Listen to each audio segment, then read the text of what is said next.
سلام دوستان،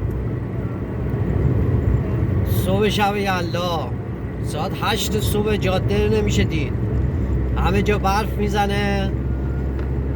اینجا سرما و مه داره. مازندران شهرستان بهشهر. واقعا خدا داره زیباییاشو به ما نشون میده. خدا یادمت گرم.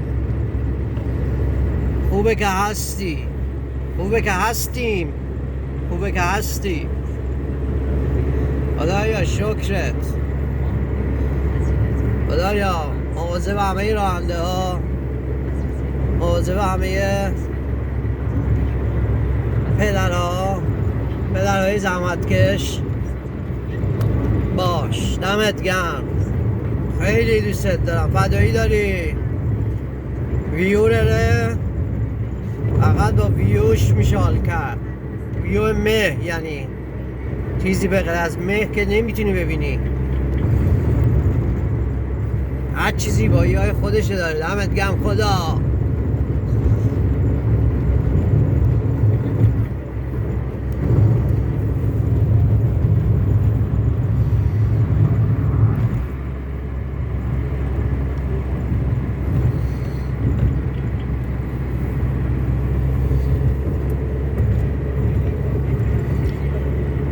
اینم خدمت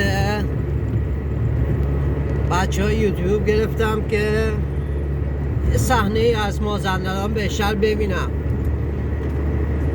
جاده سمت جاده دریا زاغمرز.